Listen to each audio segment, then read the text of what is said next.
Welcome everyone. We're very happy that you're joining our webinar today. So today we'll offer you a short introduction to graduate education in the United States. We will talk about the application process and provide you with some information on how to finance your education.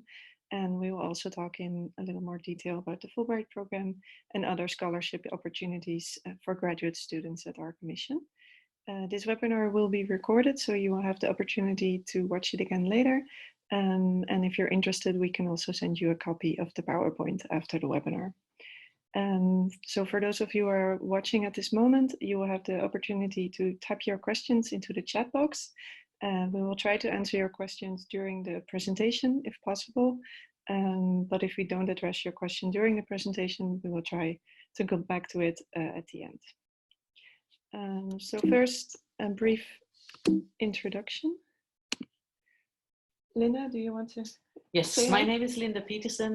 I am the Fulbright coordinator of the Fulbright program of the Fulbright Commission in the Netherlands, and I mainly deal with any questions about financing and the Fulbright grant. Okay, and I'm Manon Koolsteren. I'm the educational advisor at the Commission. I also manage a gap year program. That's a program for undergraduate students, so it's a different program. Yeah, and that's us. So just a brief introduction about the Fulbright Commission.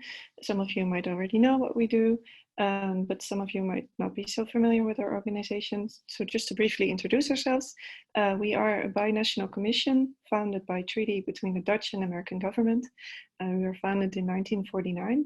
So we are celebrating our 70th anniversary this year.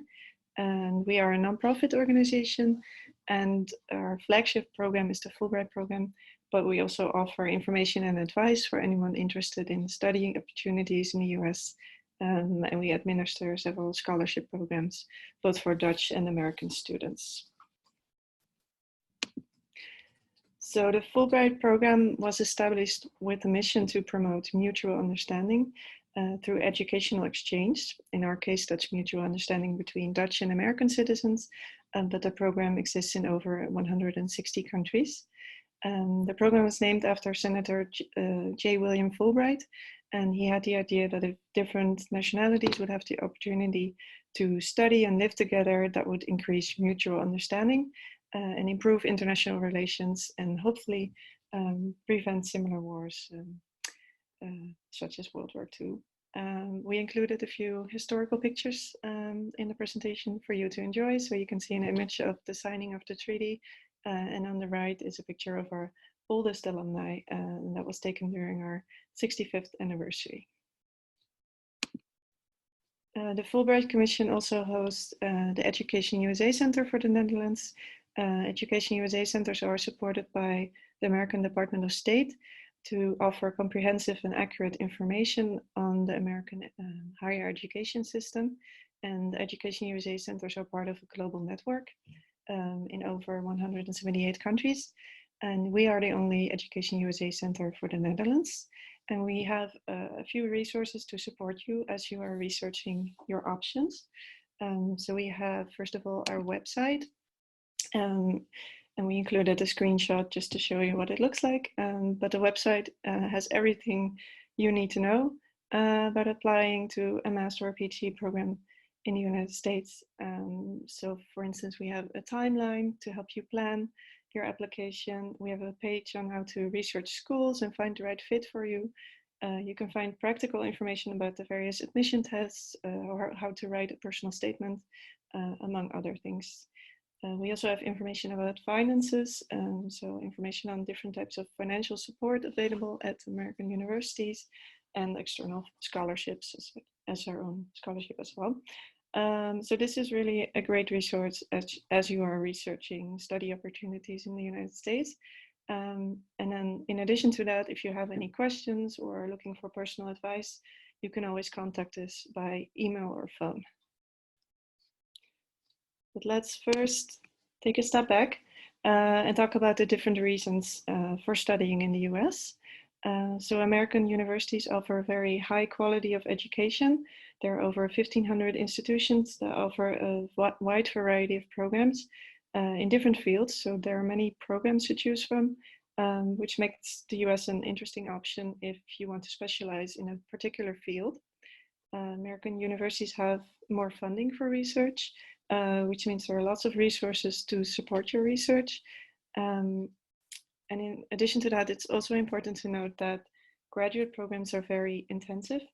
It's not uncommon for American students to have a few years of work experience before they apply to graduate school. And so graduate schools attract very driven and ambitious students. The workload is also very high, so you often work more than 40 hours per week, but you are part of a very inspiring and motivated group of students. Given their strong reputation, American graduate schools attract very talented students from all over the world. So studying in the US will really help you build a strong international network as well. And of course, it's a nice change of scenery. So to provide you an overview of the American education system, it's a different system compared to the Dutch higher education system. So for example, an undergraduate program will always be 4 years in the US. It's usually not a problem to apply with a 3-year bachelor degree from a Dutch university as well. But there are different types of graduate programs, graduate degrees in the US. So on the one hand, there are more professional degrees, for example, an MBA or an LLM, which is a Master of Laws, or an MFA, Master of Fine Arts. And these students will often have a few years of work experience before applying to graduate school. And they're very practical degrees, so they really prepare for a particular profession. There are also more academic degrees, such as the Master of Arts or Master of Science, and these degrees are more research oriented. So these programs often prepare for a PhD program. It is also possible to just get your master's degree, but it's also possible to continue with a PhD after you have your master's degree. It is possible to apply directly into a PhD program, and you can complete a master's degree as part of that program. And in this case, you will take academic courses for about 2 years before continuing with your dissertation. And if you have already completed a master's degree, for example, in the Netherlands or a different country, it's also possible to just start a PhD program right away. So there are different types of degrees, and there are also different ways to obtain those degrees.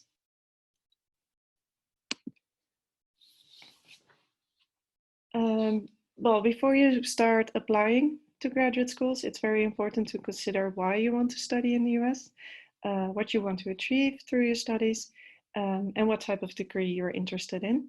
When you have an idea about the type of program you're interested in, it's time to start searching for schools that will be a good match for you. So this will cost a lot of time, but it's very important to do your research, identify schools that offer the right program for you, and match your profile as well. So it's important to look at the requirements and find out if you're required to submit standardized test scores such as the GRE or GMAT if you're interested in an MBA, and what the minimum scores are. You also need to take an English language test such as the TOEFL, for instance, and you need to think about your budget and look for funding opportunities. Now, Linda will talk in more detail later about funding. But it can be helpful to create an Excel sheet where you list different information for yourself about each program, such as minimum test scores, required documents, deadlines, and funding opportunities for each school. That will really help you to have an overview of all the requirements and deadlines, and you can start planning from there. People also often consider rankings when looking at schools. Rankings can be helpful, but it doesn't always mean that higher ranked schools offer the best program for you personally.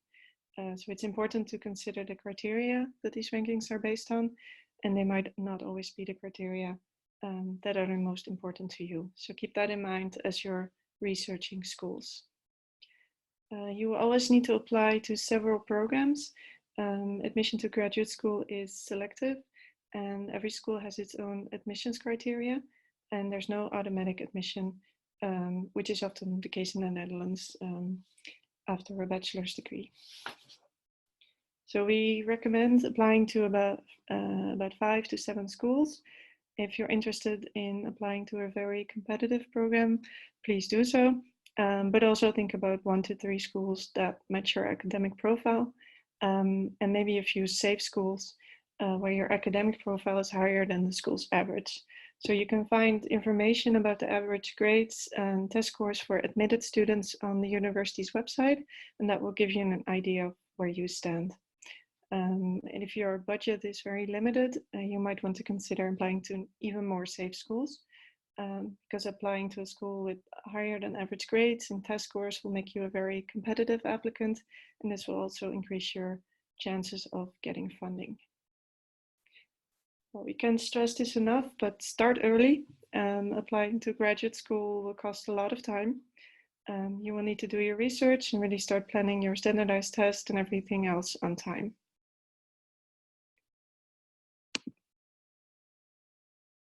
So this is a list of resources that you can use while you're researching graduate programs in the US. There are several online search engines which will allow you to filter universities by program, by field, by location, etc. You can also consult journals and other publications in your field to find experts in your field, and you can consider discussing your plans with your professors at your current institution, because they might be able to help you find schools or connect you to colleagues in their network.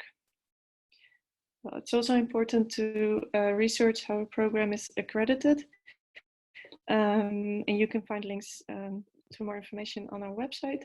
And if you're interested in more information about rankings, you can find those links here too.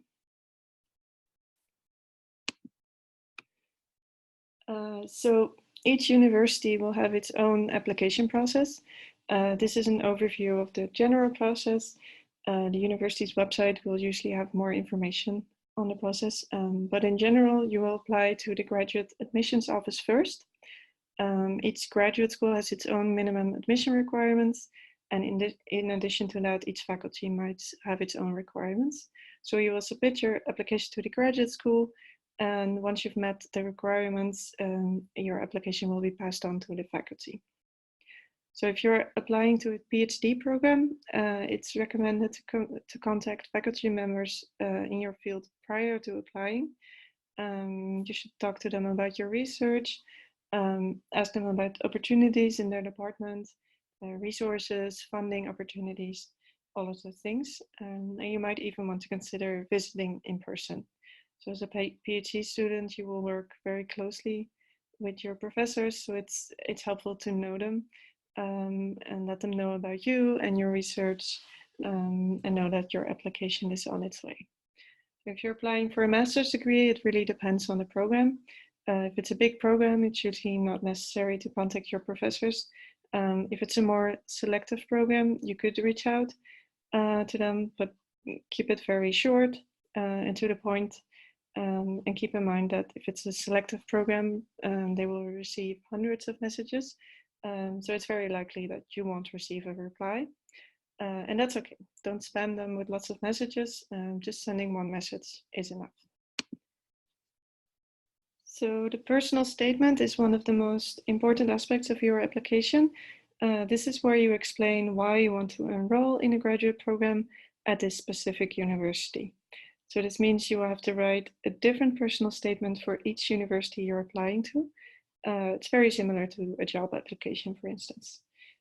The personal statement will explain your motivation, your experience in your field, but it will also be used by the university to assess your writing skills and your ability to think creatively, for instance. Now, some universities will publish successful essays on their websites, so you can search the website to see if they're available, and this could give you a sense of what the universities are looking for.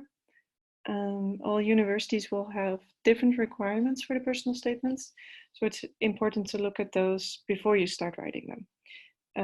Some universities have very specific assignments or multiple assignments, so start with the requirements on the website. But to give you some general advice, it's important to keep it short and to the point. So we recommend one page Don't include any information that's not relevant to your application, and make sure you're answering the right questions.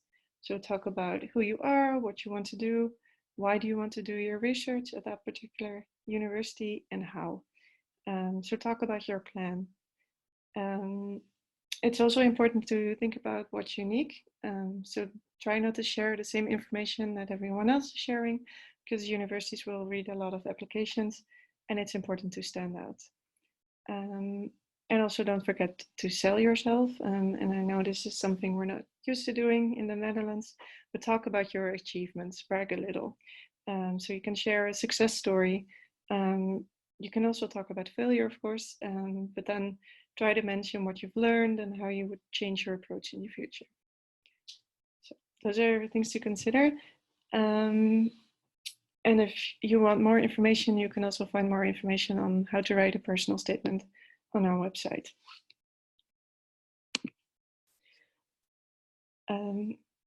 You will also need to write a resume. An American resume is often different from a Dutch resume. So here are some do's and don'ts to help you think about your resume. A resume should really focus on your education and work experience and your research experience.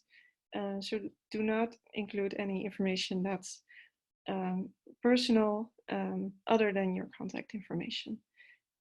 Again, in this case, you need to look at the requirements for each university. So some universities will ask you to write a storytelling as a resume. Others will ask for a more standard professional resume, but the information included is generally the same.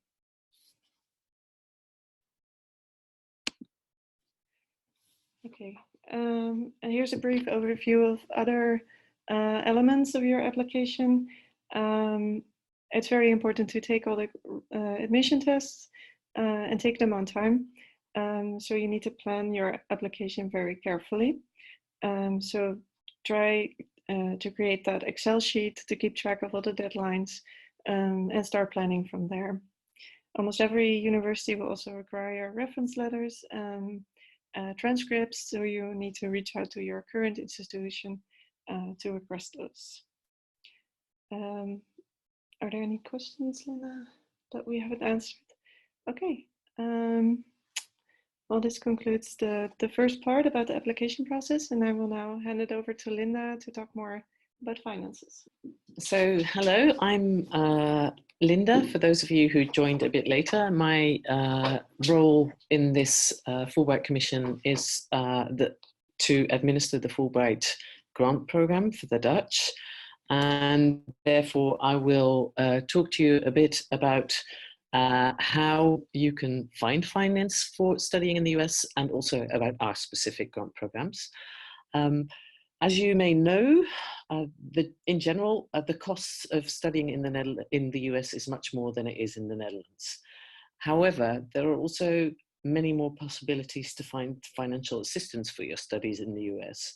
So I'll be talking you through what the possibilities are to find funds, but want to start with a very general remark first. And I know Manon has said it already before, but it's very important to start on time. And what happens very often with our own Fulbright grant is that people wait until they have been admitted to a university and then start looking for funding. Actually, the process should be simultaneously. So as soon as you start your research on when and where to find funds, on when and where to find programs, you should also start your research on where to find the funds to finance this program. Otherwise, you would end up with having been admitted to a university and then starting to look for funds to figure out that all the deadlines have already passed. So this is really important. So in this Excel sheet that you might want to create about what the deadlines for everything is, also include all the funds that you need to apply for.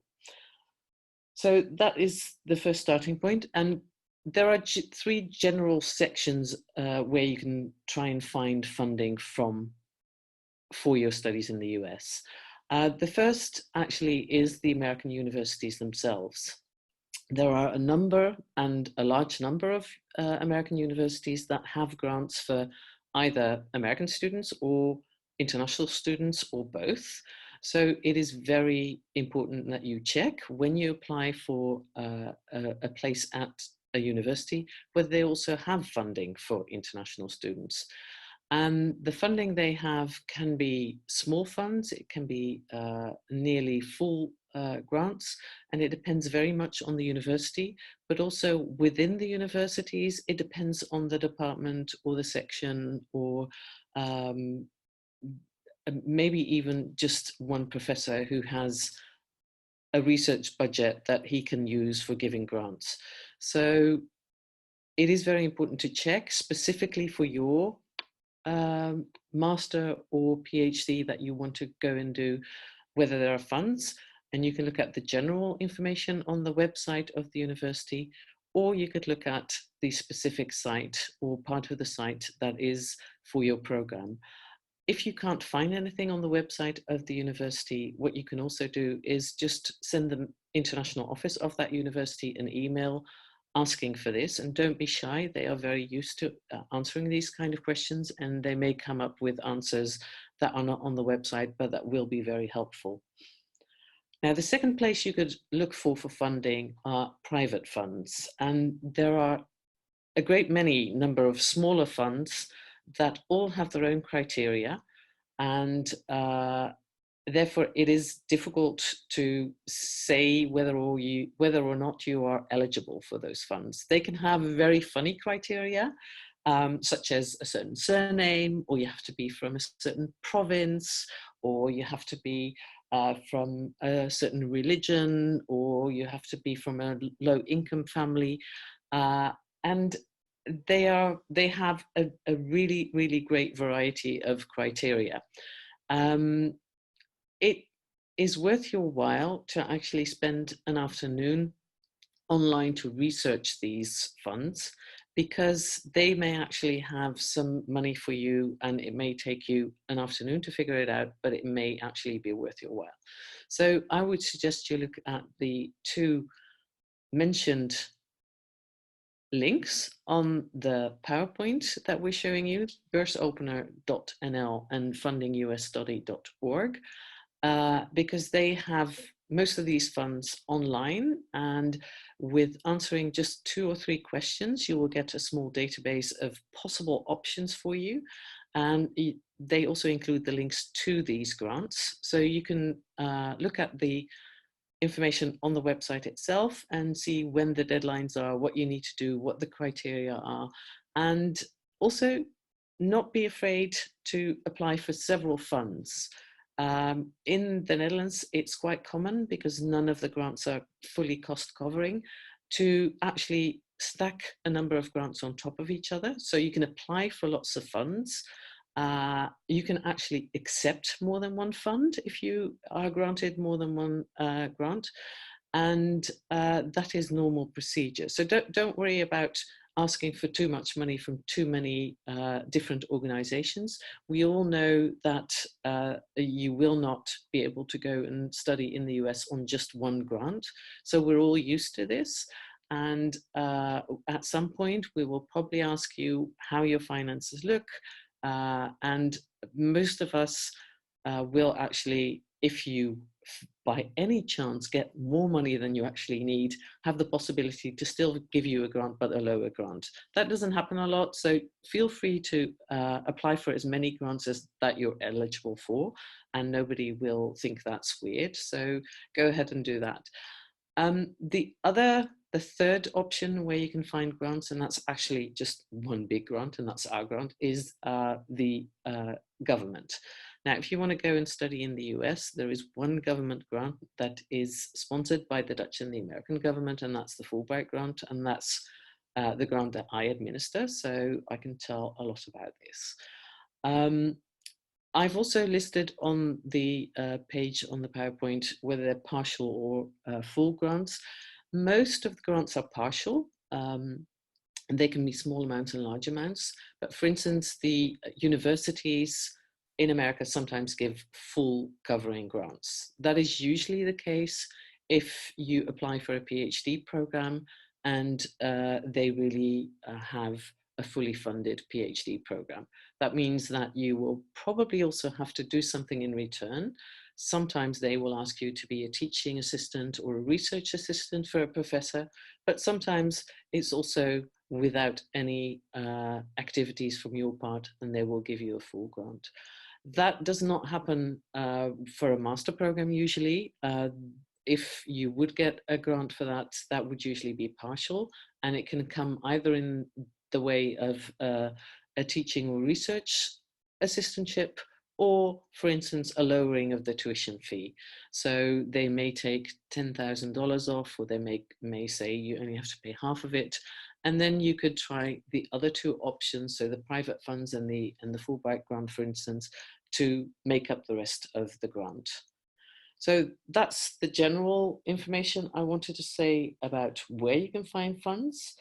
In the rest of this presentation, I will actually mostly talk about the Fulbright grant, and I will also talk about one other grant that's specifically for economics and MBA students.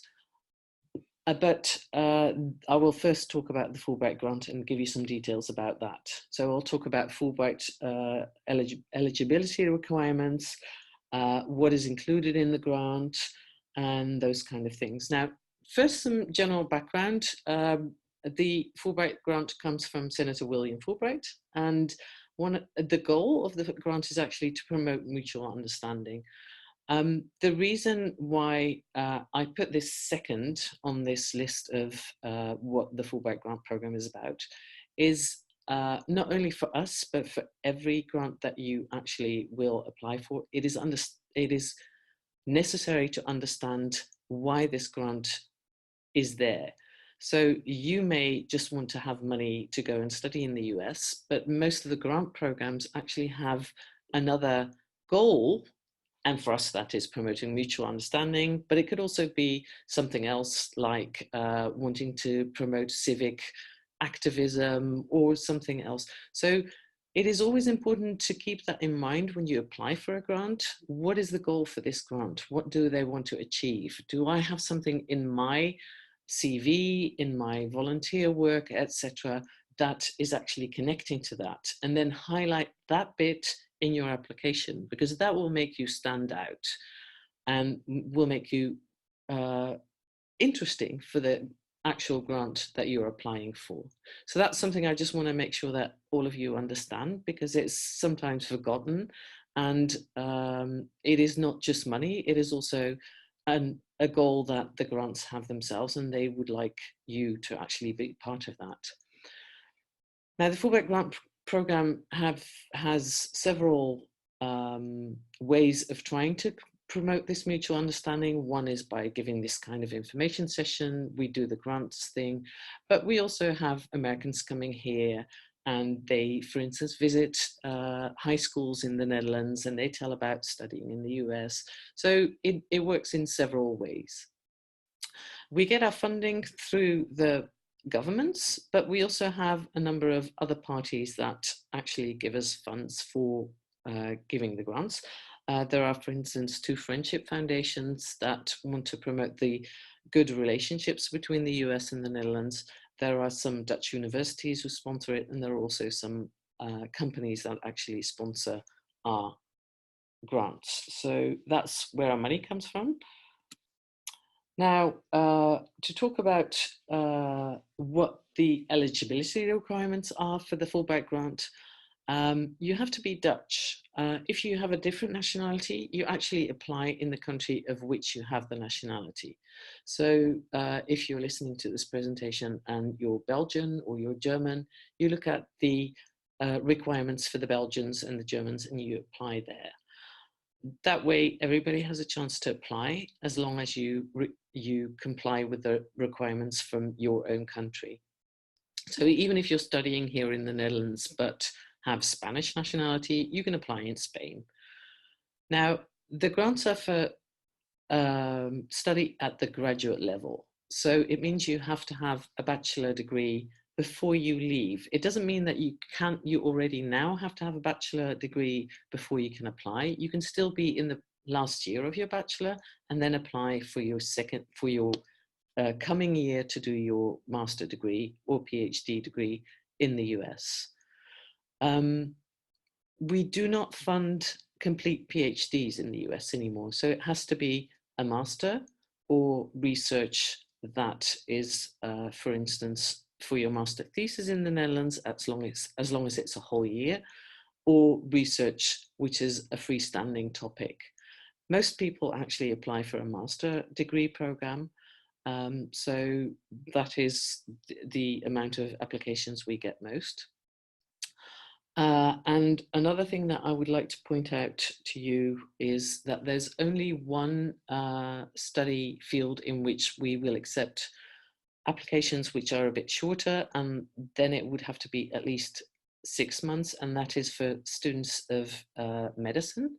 They can actually do 6 months of research, provided that they've already completed their master phase of the program. So that is the only exception to the 1 academic year rule.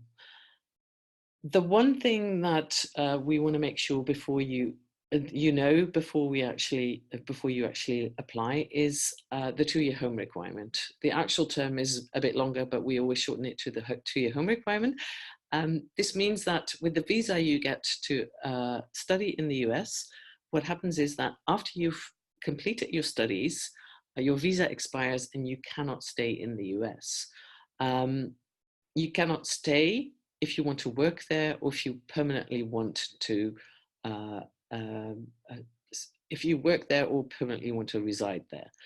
What the 2-year home requirement does is that it asks you to return to your home country to actually give the knowledge that you now have to your home country. Now, this doesn't mean that you can't go to the US on holiday or for short visits on a different visa. You can also do, for instance, second studies after this one.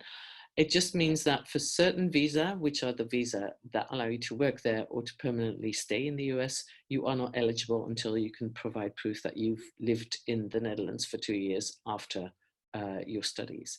Now, if you plan to go to Japan or to Rome or wherever, that is fine.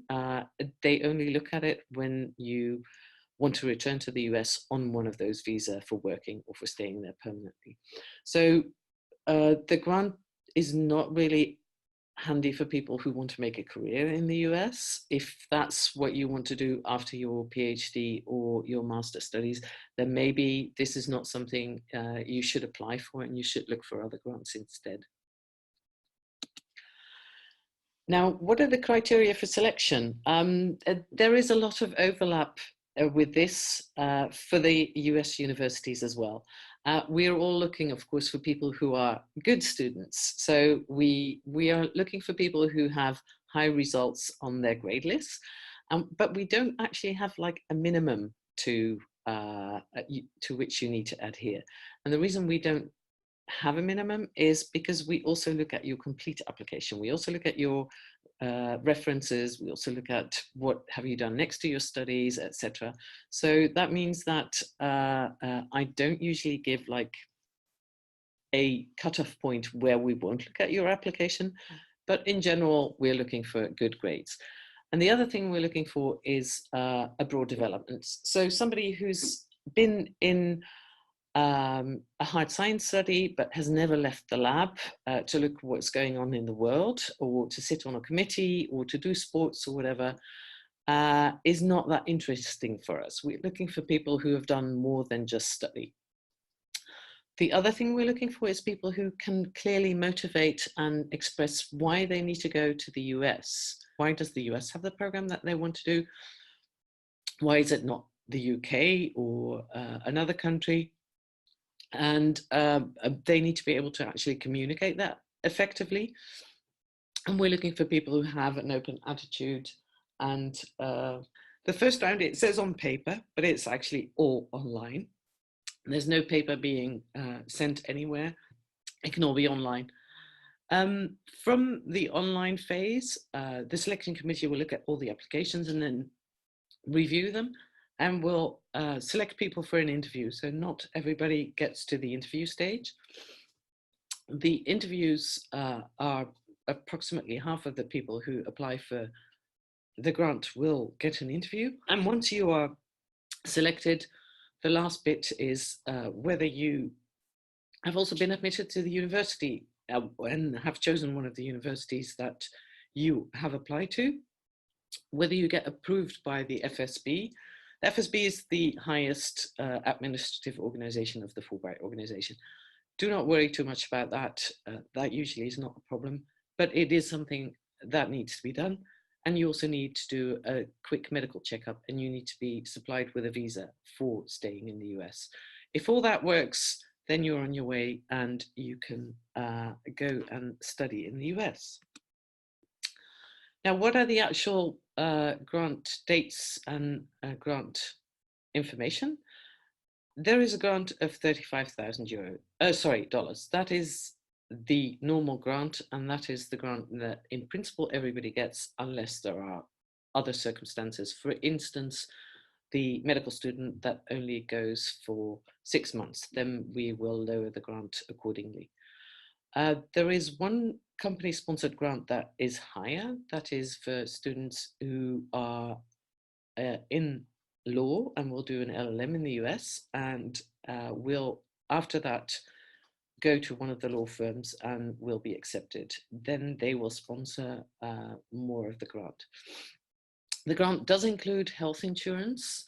We also do an award ceremony. We make sure that the visa costs are paid. We will make sure that you know everything you need to know before you go. And once you're in the US, there is another organization, the Institute for International Education, that will guide you while you are there. Now, the deadline is in the 3rd week of January at 12 o'clock in the afternoon on the 23rd of January.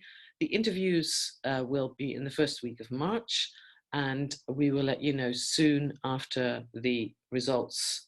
We will let you know the week after or the week after that what the results of the selection interviews are. And that really concludes the Fulbright grant information I wanted to give you. There is just one other grant that we, as a Fulbright Commission, actually also administer, and I briefly want to point out to it this. It is much more specific than the Fulbright grant. The Fulbright grant can actually be applied for from anywhere from studying dance to higher mathematics and studying hard sciences, but also international relations. The other grant that we administer is the KHMW Eisenga grant, and this one is specifically for MBA students or students who want to do a PhD or master program in the US.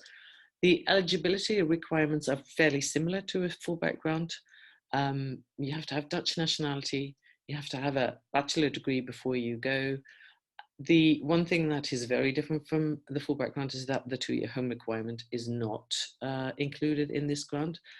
The deadline is in January. It's on the 9th of January. This is a grant that's really interesting for people who are in the economics department and want to do a PhD or a master, or people who want to do an MBA. I think we can conclude this. And the one thing I wanted to point out to you again is that a lot of our information is actually on our website under the heading of Advies. The English part of the website is still in the making on the Advies section, but will be online within a couple of days probably. And if you think of any questions that you want to ask, you can always shoot us an email at info@fulbright.nl. We also have a Facebook account, an Instagram account, we have a Twitter account, and we have a LinkedIn. So you can use all these social media channels to also follow us or ask questions or maybe see what we're up to.